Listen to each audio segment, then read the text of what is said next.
Mummy मेरे जूते कहाँ हैं? मम्मी नाश्ता बन गया तो टेबल पर लगा दो, मुझे ऑफिस जाने के लिए देर हो रही है। भाग्यवान, अभी तक मेरी चाय क्यों नहीं मिली? बहू, सुबह से काढ़े का इंतजार कर रहा हूँ, अभी तक नहीं मिला। पापा जी, अजीब बच्चों, सब शांत हो जाओ। एक एक करके सबके काम कर रही हूँ। ये लो आपकी चाय, पापा जी आपका काढ़ा, और तुम दोनों का नाश्ता, टिफिन, और आराम से ऑफिस जाना।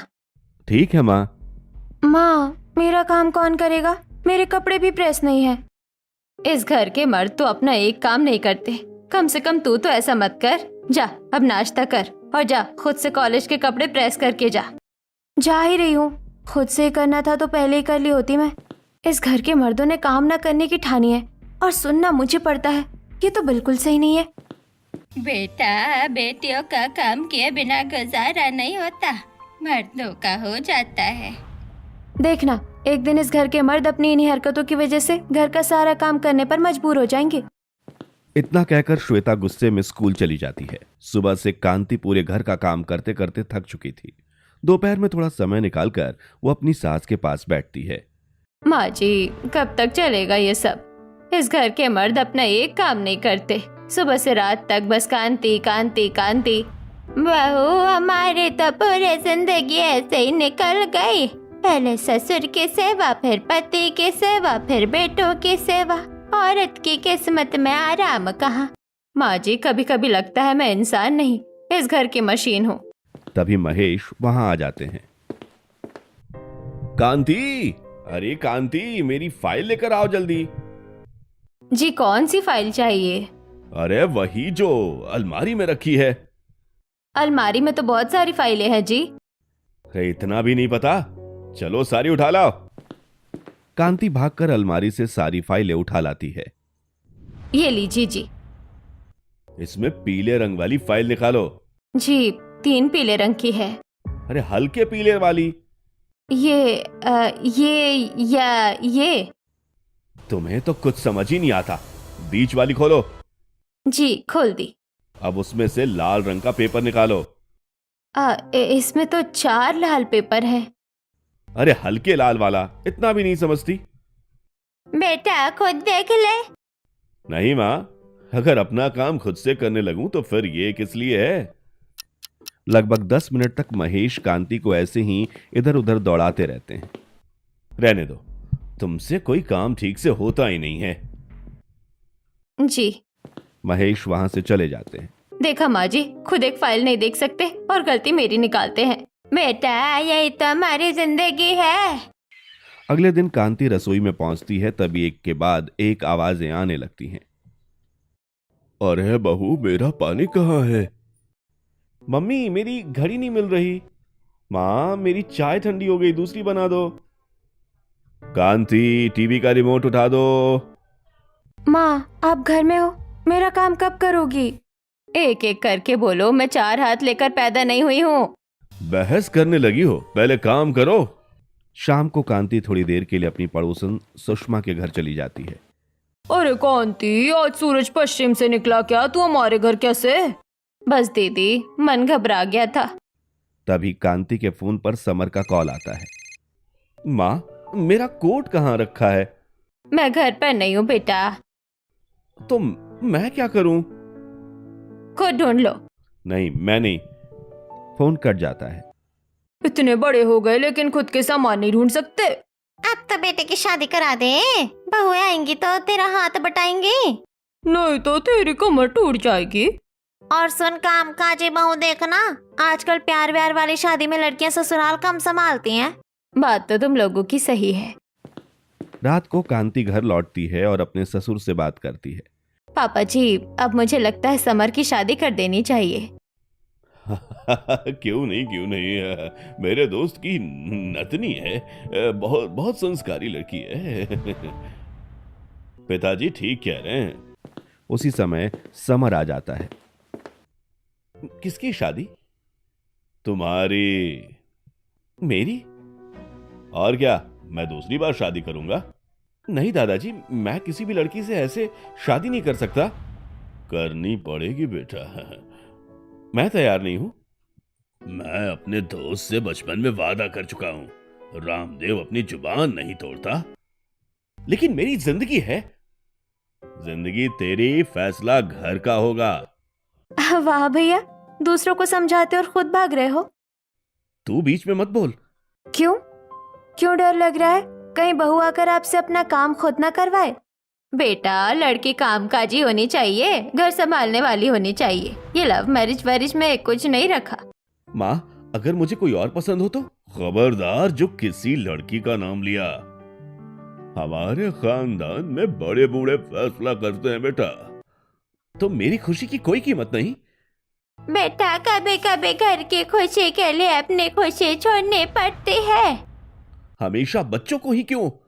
अगले दिन पूरा परिवार लड़की को देखने के लिए निकलता है। देखना कांति, बहू अच्छी चुनना। भगवान से यही दुआ है। लड़की वाले के घर पहुंचते ही सुरभि चाय लेकर आती है। नमस्ते। जुग जुग जियो बेटी, जुग जुग जियो। बहुत संस्कारी लग रही है। हमें लड़की पसंद है। बिल्कुल घर संभालने वाली लग रही है। भैया, आपको कैसी लगी? मुझे कोई शादी नहीं करनी। यहां तमाशा मत करो। लड़के की तरफ से हाँ है, हाँ हाँ।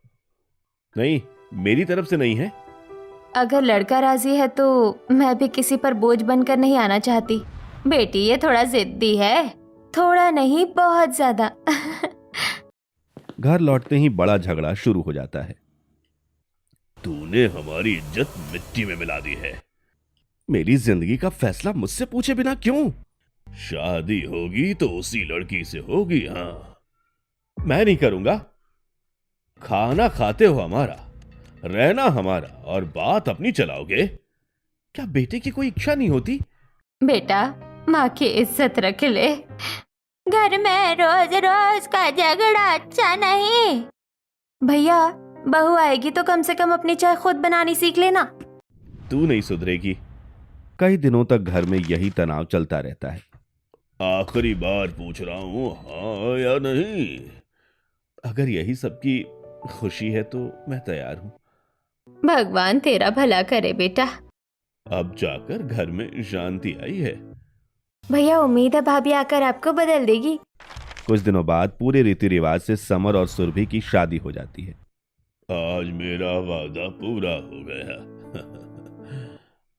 भगवान दोनों को खुश रखे।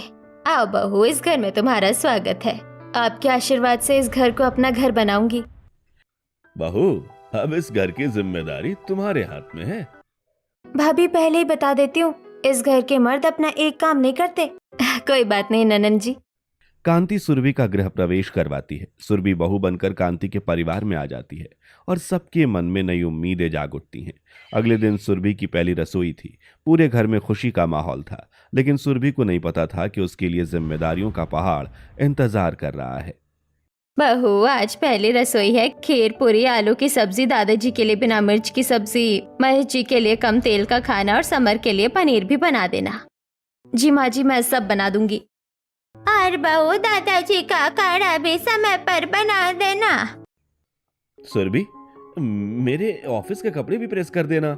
भाभी, मेरे जूते भी साफ कर देना।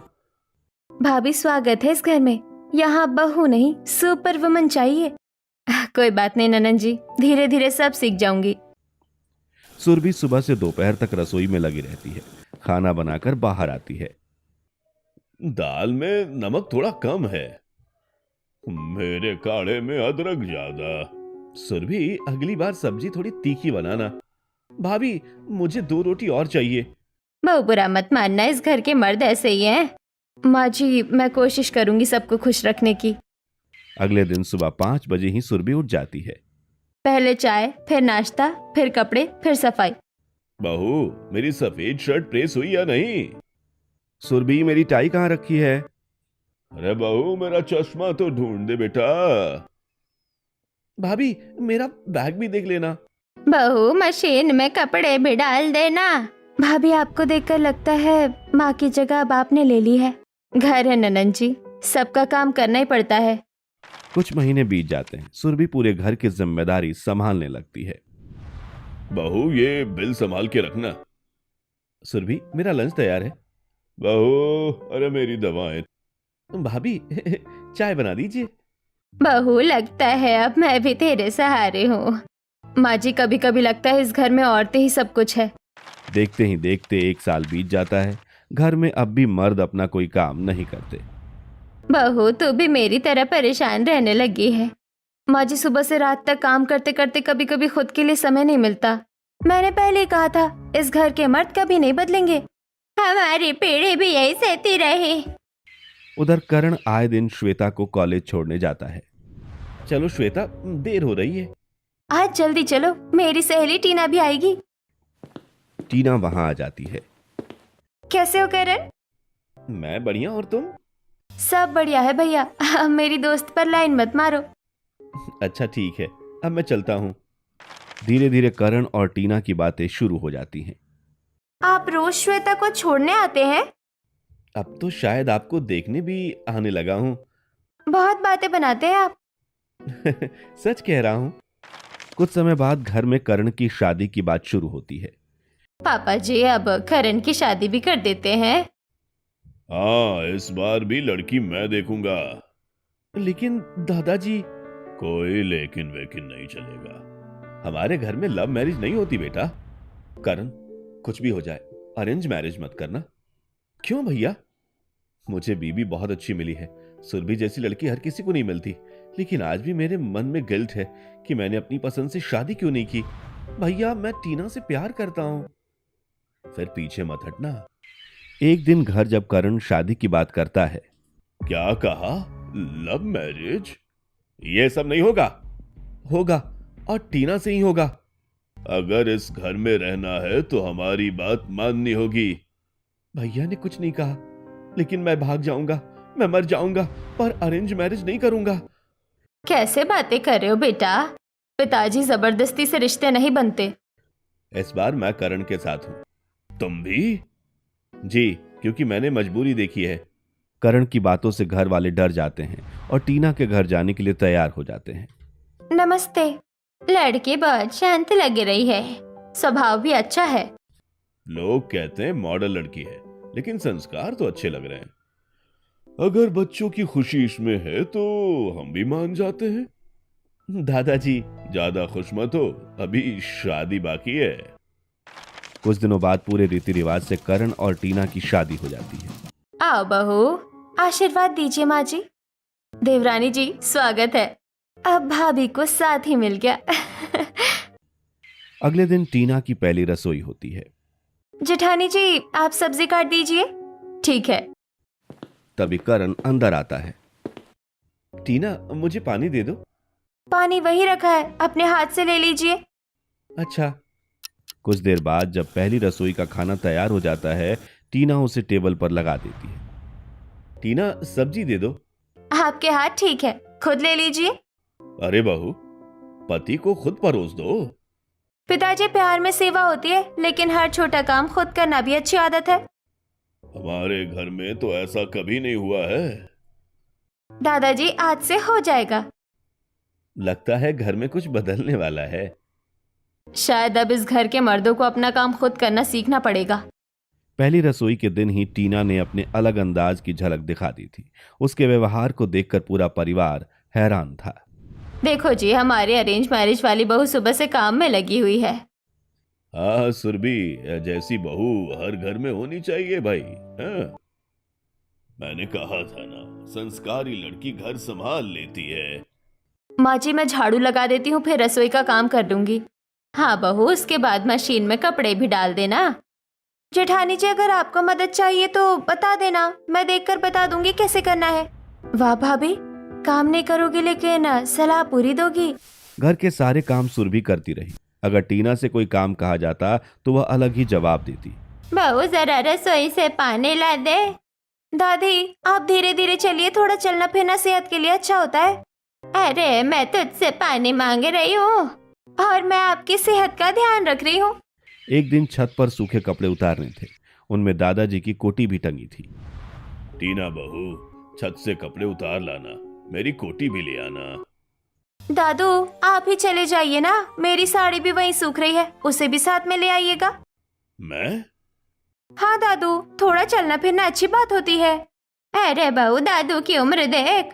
दादी, उम्र से नहीं आदतों से इंसान बूढ़ा होता है। दादाजी चुपचाप लाठी लेकर छत पर चले जाते हैं और सारे कपड़े उतार कर ले आते। उधर सुरभि रसोई और घर के दूसरे कामों में लगी रहती है। उसे इस बात का पता ही नहीं चलता। बहू, तुझे खुद कपड़े उतार लेने चाहिए थे। दादी, मेरी गलती नहीं है। जेठानी जी नहीं गई तो मैं क्या करती? मुझे घर के और भी काम थे, इसलिए मैंने दादू को कह दिया। अजीब बहू है।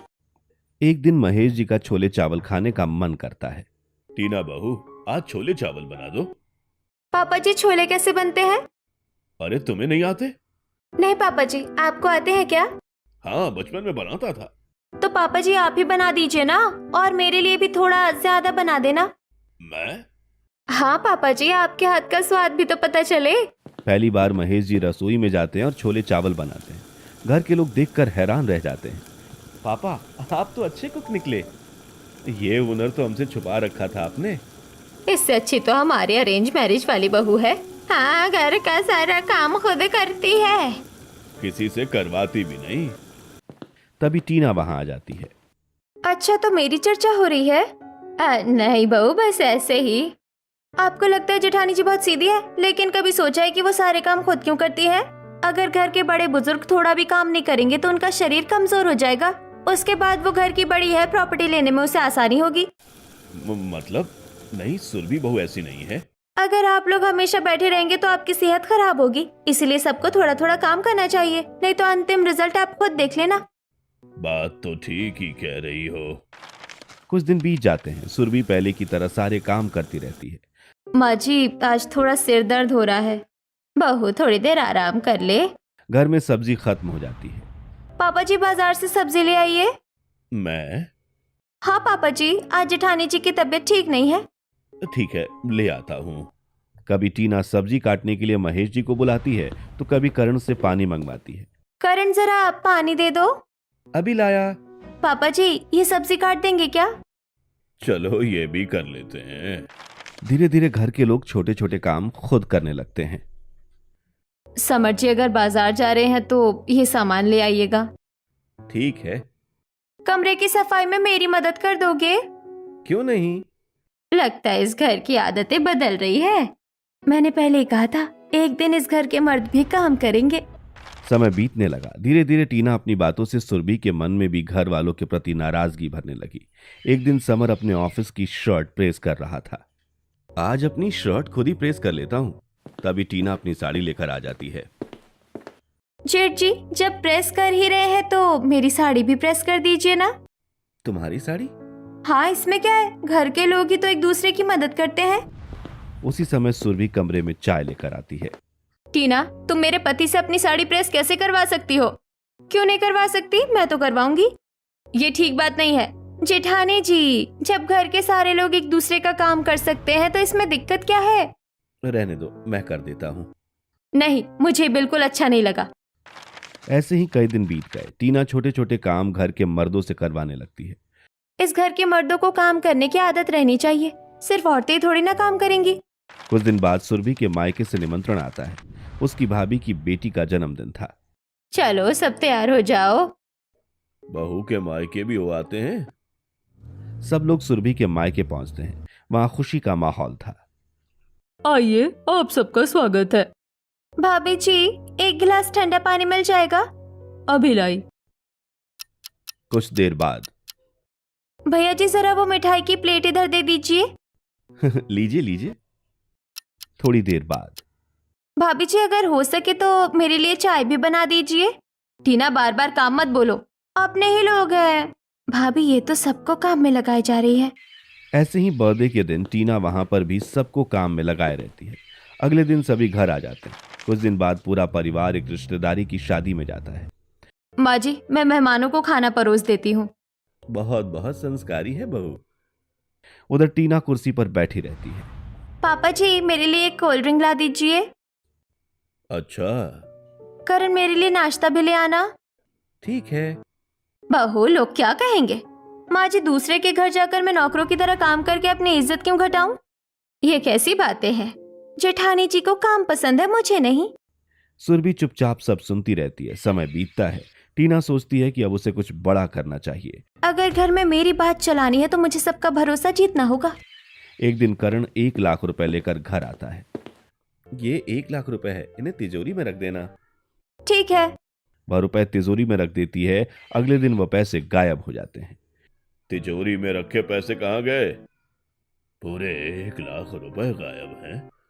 आखिर ऐसा कैसे हो गया? घर में सन्नाटा छा जाता है। टीना दूर खड़ी मुस्कुरा रही थी। तिजोरी के पास तो घर के लोग ही आते हैं। पता नहीं ये किसका काम है। जो शरीफ बन रहा हो, क्या पता वही चोर है। सब एक दूसरे की तरफ देखने लगते हैं। एक तरफ घर के पैसे गायब होने का टेंशन, दूसरी तरफ छोटे बड़े कामों में टीना घर के मर्दों से काम लेने लगी थी। जरा झाड़ू लगा देना।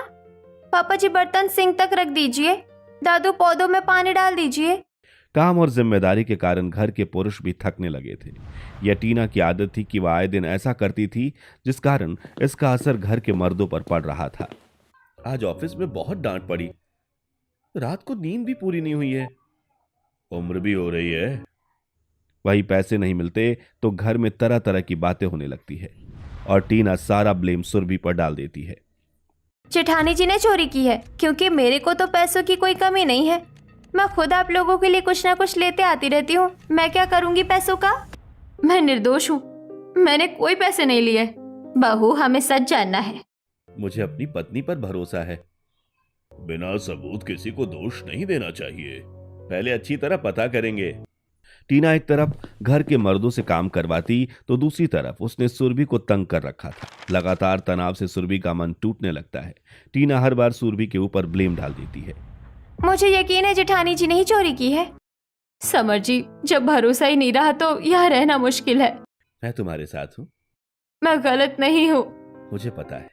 दोनों अलग रहने का फैसला करते हैं। सुरभि के जाने के बाद घर की जिम्मेदारियां और बढ़ जाती हैं।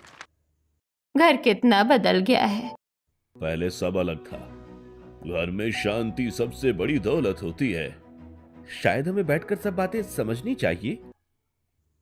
सुरभि और समर अलग रहने लगे, जबकि पुराने घर में हर व्यक्ति अपने अपने फैसलों और बदले हालात के बारे में सोचने लगा।